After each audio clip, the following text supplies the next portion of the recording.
as I said, I would not take long and let this be simply an entrance point, something I want to speak to.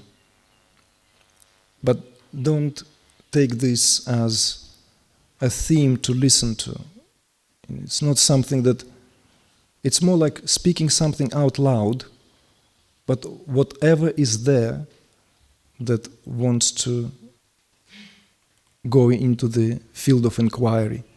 If it brings something out, then good.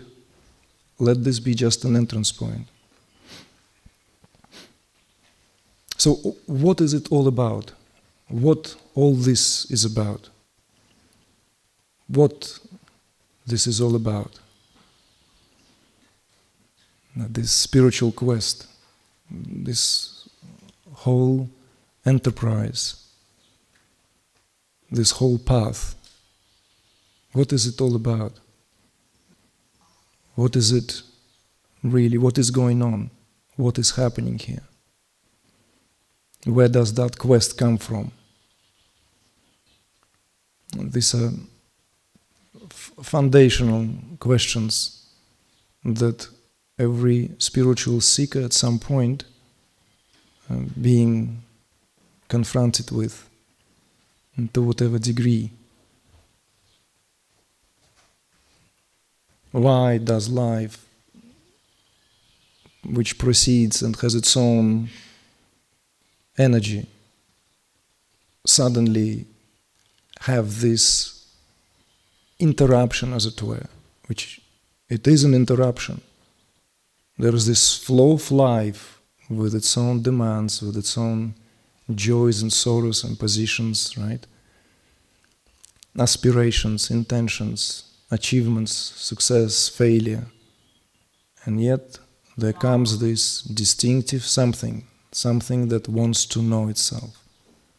Something that is born very often deep within the belly, or deep within the underbelly, in the depth of that existential sense of beingness, arises to the surface only to create this certain movement, and sometimes it's not even asked for. Maybe for those who have been carrying this all their lives with them, it's somehow easier in the sense that they do not remember when that was not so. But for others, maybe there was this time when life was simply life, lived. And suddenly that life lived is no longer suffice. Something else comes and interrupts that. I'm using that consciously here. Interrupts. It literally introduces another, if you will, dimension here, where, whether we like it or not, the very term spiritual seeker is born. Spiritual seeker, the wayfarer, the farer, there's someone who travels, someone who journeys. Okay, the term seeker is somehow have been allowed for a long time and now has this negative connotation. So in California, people replace it now with finder. So you're no longer a spiritual seeker, you are finder, you're spiritual finder. Finders keepers in England, they say. It's an English proverb. Finders keepers. You lost something, I found it, it's mine. Kids constantly do that. Oh, that's my, sorry, I found it. Finders keepers, that's what the kids tell me. Children remind me, the basic law of life. Whatever we lost, we search for. So whether we call it seeking or finding, whether in reference to the seeker or with reference to the finder, it's the same animal we're speaking of here. It's the same thing. But where is this comes from? Why is the quest? Why can't we just live life as it is? And of course, this is a fertile ground of various perspectives, fertile ground of so many wonderful spiritual perspectives of why that is so. This take, that take, from this angle, from yet another angle, from this dimension, from this dimension, from this perspective.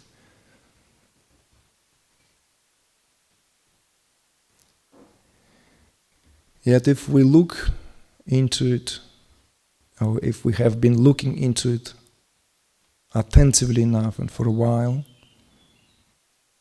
it seems it all boils down to something which presents itself as inevitable. It all, in the end, boils down to that what essentially is known as grace. Yes, there is tremendous attention on understanding through correct inference, because there cannot be entrance into any field without proper inference. In order to understand something, we need to infer, isn't it? So correct inference is indispensable part and parcel of having any understanding. And therefore, when it comes to philosophical schools of any kind, the philosophy or the field of philosophy usually begins with a correct inference. What is correct inference? Inference, it's the term, the root, to infer, to inquire into. Inference, you see? To have an entrance. Synonymous would be here as an entrance point. Right? In order to enter the building, the door is that entrance point. In order to go into the garden, again, the door is that exit points, exit entrance. Interchangeable means here. So that inference here is the beginning of the process of inquiry, which then, and only then creates the possibility for understanding. There is no way to understand something if it is not accompanied by proper process of inquiry. Therefore, if the process of inquiry did not begin, how can there be an understanding? Understanding is a result, it's born out of inquiry. And yet, with all this being said, all perennial traditions agree somehow, sometimes loudly, vocally, sometimes silently, that understanding will never suffice. Understanding alone will never suffice. It is the grace, and it boils down to grace that completes that, if you will, what is called spiritual journey. Because grace here, and we should now maybe give a little leaning on a more traditional understanding of that here. Let's say I will now speak of grace from how it is understood in Indian tradition, how it is understood in the tradition, in the country, in the culture, which had such tremendous influence on the course of the Western culture, even if it's not yet fully bearing its fruits. Even if it's not fully bearing its fruits, we know, I somewhere read, very, very long time ago, which found total and complete resonance with myself, that with centuries to come, when we will think of the 20th century, It is perhaps not for its tremendous technological breakthroughs and other breakthroughs that we will remember this century, neither for its atrocities, nor for its social waves and changes in the society.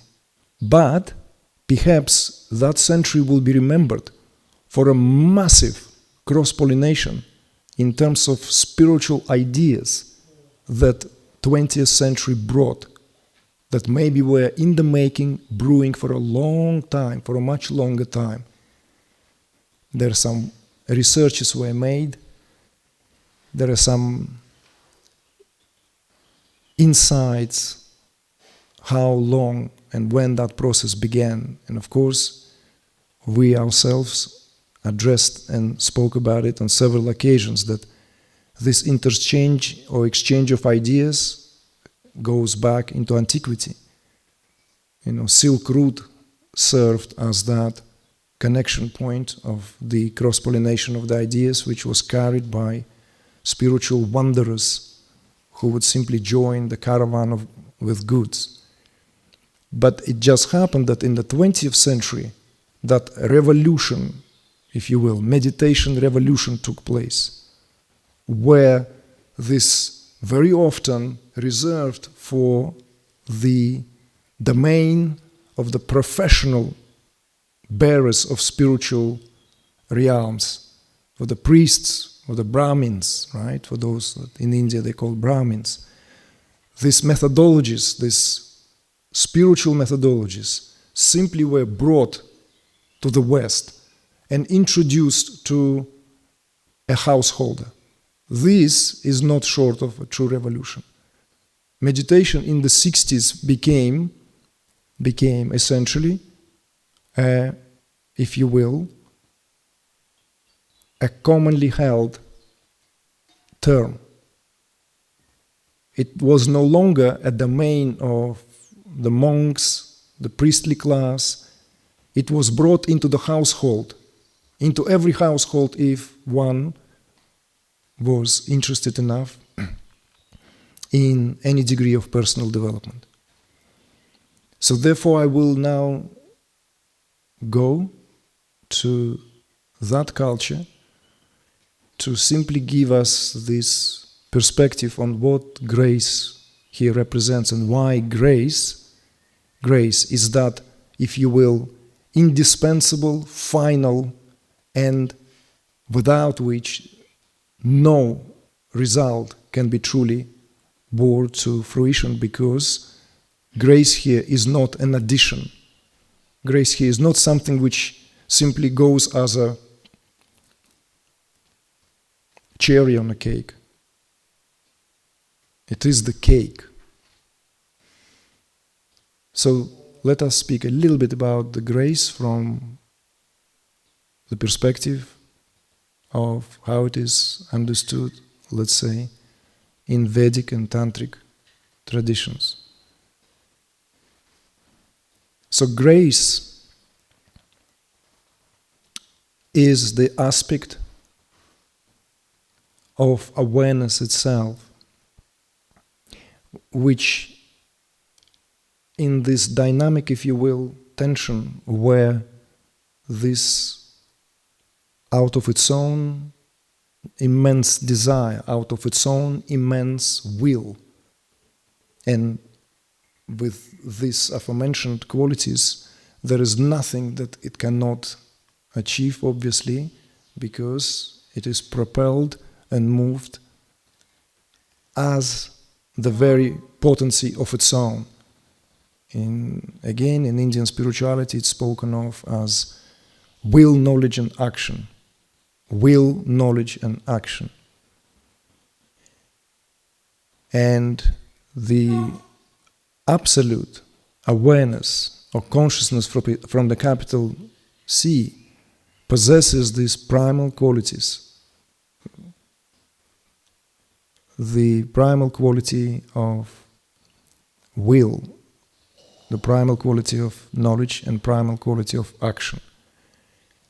And these primal qualities are unimpeded by anything. It's unlimited. Absolutely unlimited. They are absolute powers. Powers that have no limitation, because these limitations cannot come from the outside of the self, and the self is one and the only beholder of these powers. Further, within this, if you will, cosmology, there is this understanding that awareness conceals its own nature out of its own will, and it reveals its own nature out of its own will. Therefore, in Tantrism in particular, in Tantra, it is spoken of as 5 faces of Shiva. And Shiva, of course, stands here for the absolute. One without a second. Shiva. Shiva. Shiva is spoken here of as awareness, pure awareness. Not some demigod or kind of god in the pantheon of gods. Shiva, in tantric spirituality or in tantric tradition, is absolute awareness. Just to remind you, the traditional mythological perspective, which will put it kind of very quickly into perspective. It's Shiva's essentially affair with his own self. Shiva opens the eyes of perception and the world ceases to exist. Shiva closes an eye of perception, the eye, the singularity, therefore it's spoken of as that eye, right? The eye of Shiva. The eye is closed and the world exists. The whole universe, gazillion, billion of universes, immediately, simultaneously come into being. But as soon as that eye of perception opens up, then everything ceases and only awareness and nothing else. So this is that, if you will, in a nutshell. So Shiva, awareness, pure awareness, that which transcends everything, absolutely everything, has 5 apostases or 5 faces, 5 categories. 5 categories. These categories are known as, or responsible for, creation, sustenance, dissolution, concealment of its own nature, and revelation of its own nature. Or the grace bestowing power. So that 5th quality of Shiva, the 5th face of Shiva, is that what reveals awareness to awareness itself. In other words, this is a true Advaita perspective. There's no seeker. No, there is a finder. No one ever lost himself or herself, and no one has ever found anyone back as something lost. It is an affair that is fairly and squarely settled at the level of the self and nothing else. Because nothing else exists other than the self. Therefore, the tradition speaks here of this in these very clear delineated categories. 5 faces of Shiva. The face of creation. The face of sustenance of that creation. The face of dissolution of that creation. The face of concealment of its own nature, of its own essence, and the face that reveals its own nature to itself. There's nothing else. Everything else is but various categories, beautifully, amazingly interacting between themselves and giving this, what again, Indian spirituality, this commonly held now, and almost every household knows that Maya, that term for that which is not, or what appears as, or that what measures reality, or what have you, various translations and interpretations for that term. But one way or the other, it's not what it seems. So why must we are to speak to that? Why to bring this out into the open?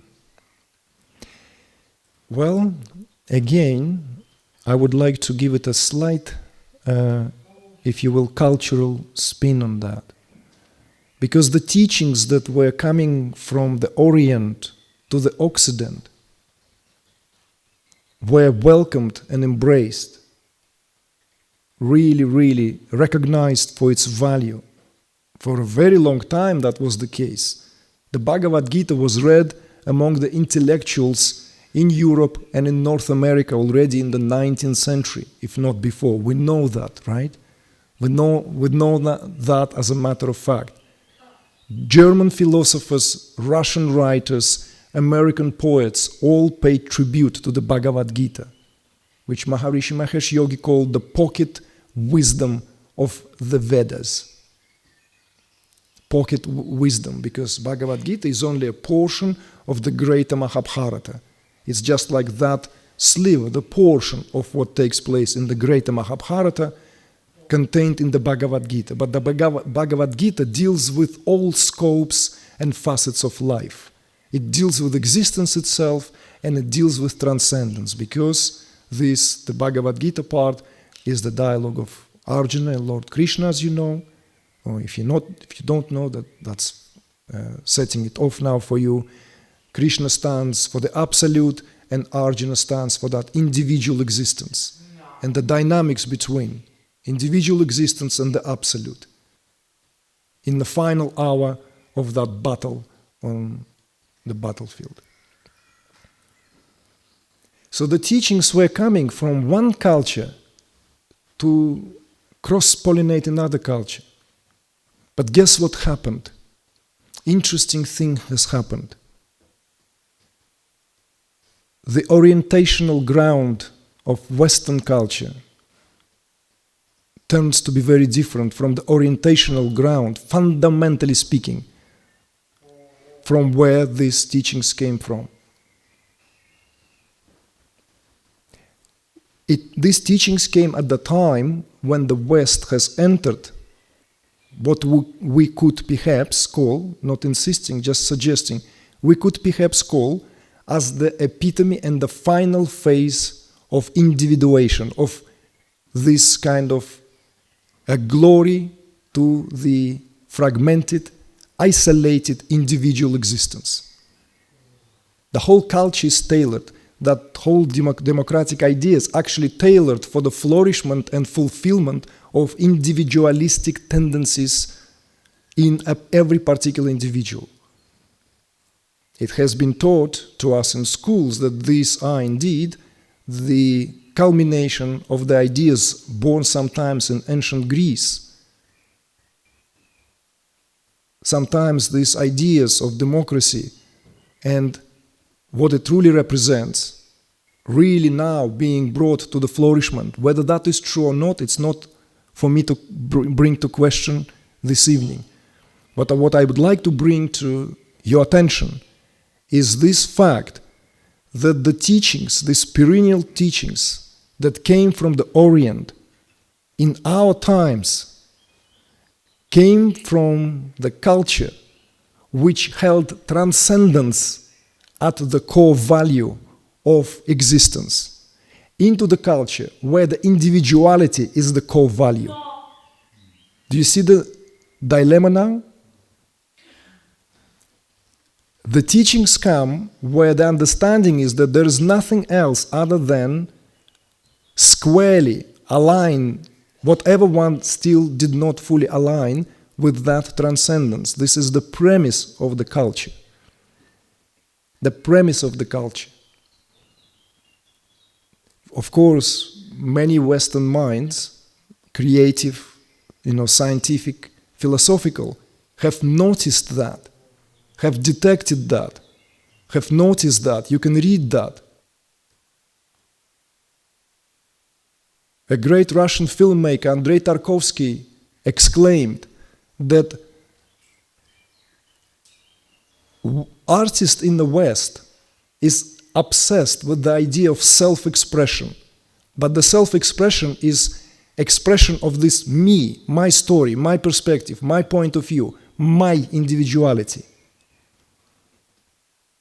Whereas the ideal of the Oriental artist is to express the eternal, is to express the transcendent.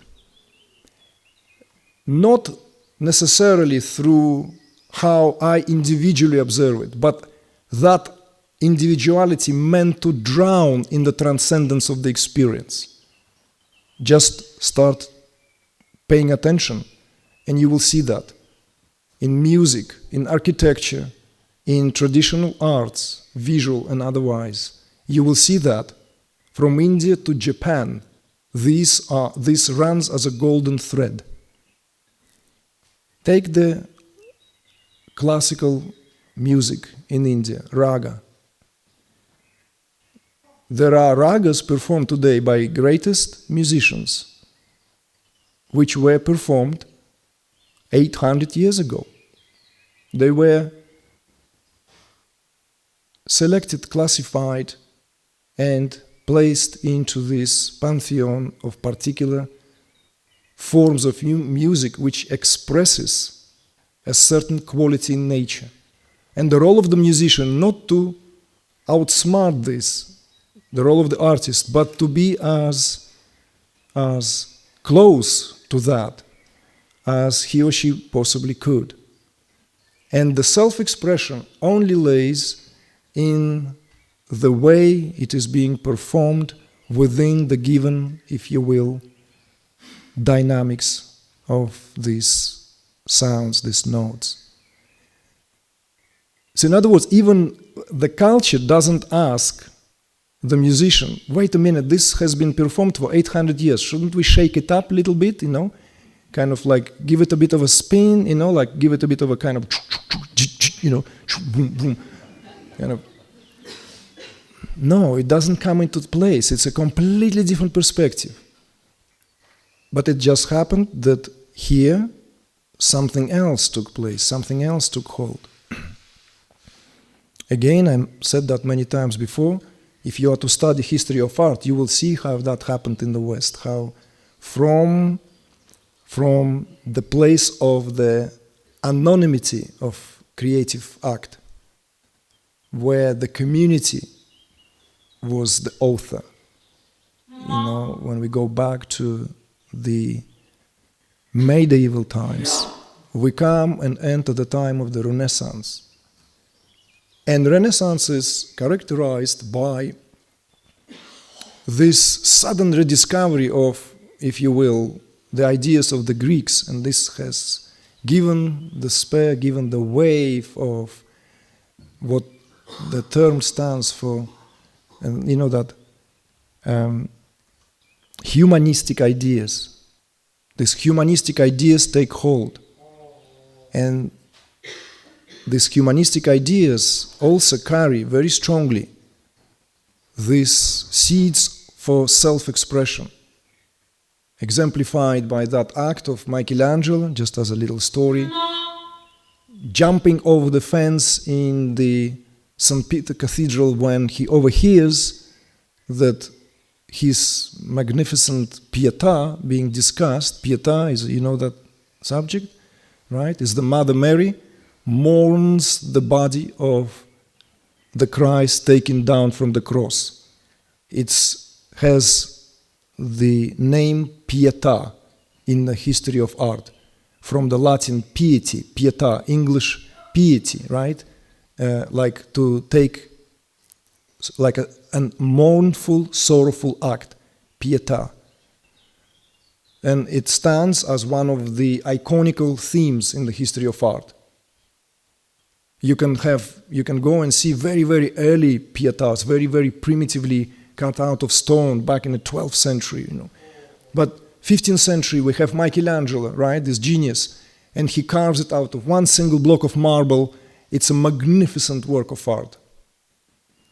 When you're in Rome, you don't even need to go too far in Vatican, just go into the Sabor, not Sabor, it's Russian, into the St. Peter's Cathedral.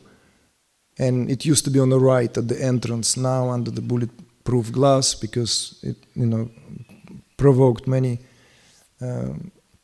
examples of people losing it and jumping on it and doing some, acts of vandalism. But so when he carved this out, it just stood as a monument of this work of art combined in itself, and many historians didn't know how to allocate it, where to assign it. It has everything. It has element of Gothicism, Gothic elements. It has neo-realism, which will come in 2 centuries. The quality of what will only be achieved in that kind of carving out of marble by the artists of the 17th century.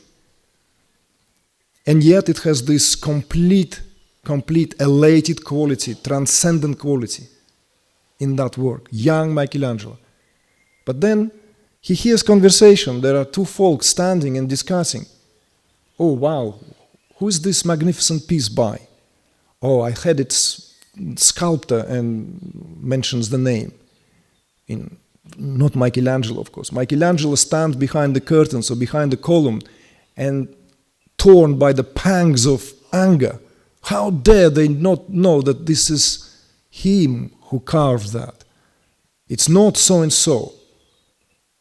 So it prompted him to jump over the banisters that were already where the sculpture was at night, and chiseling his name right across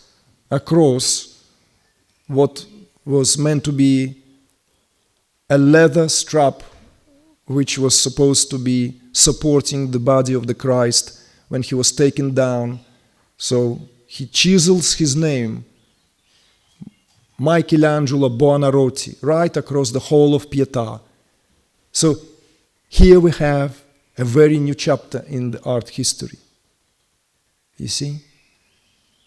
This is the role and place of individual artists from there on is being set in the trajectory of going that direction all the way. And then we can see that manifesting maybe the most poignantly in the music of Beethoven. When Beethoven would write religious compositions, but from a very deeply personal perspective, breaking with the canon of how this or that work meant to, and what that work meant to carry. And most famously his Miserere. That also, it's a musical form, a particular musical form, right? There are like many composers wrote that Miserere all the way from Middle Ages to 20th century. The most recent Misereres were written by Goretzky, Arvo Pärt, John Taverner. These composers who wrote in a religious form of music all composed their own. But Beethoven's is known for its outrage. He's outraged with God. He is having the audacity to throw a fit, an angry fit at God for his whatever he is not happy in the moment. I'm only giving this as a suggestion just because let us not depart too far from where all this came from. It's all connected to grace, you see?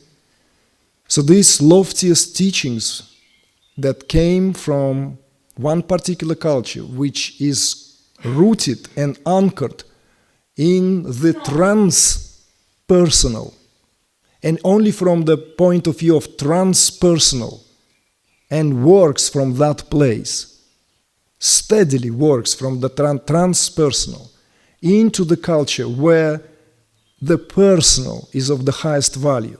So the whole spiritual scene is colored by how that is related to me and me.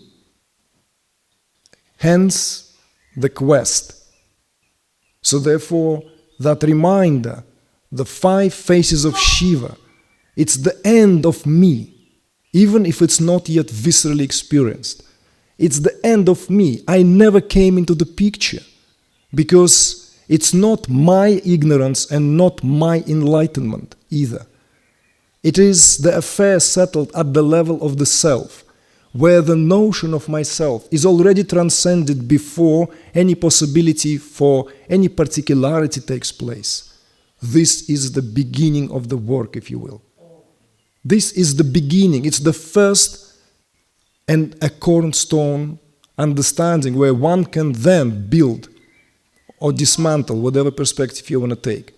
Because if we take the perspective of my personal journey, then it's a continuous going around the loop, it's going around the circles. Because it's a fictitious character trying to settle its affairs, right, with that fictitious entity.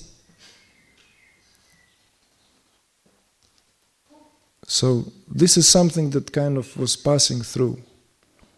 And I thought maybe to bring it into the gathering tonight. So this grace concealing power of the Absolute and grace revealing power, this what brings in the first place the calamity of the sense of separation. And this what essentially give us that what we then call being set free.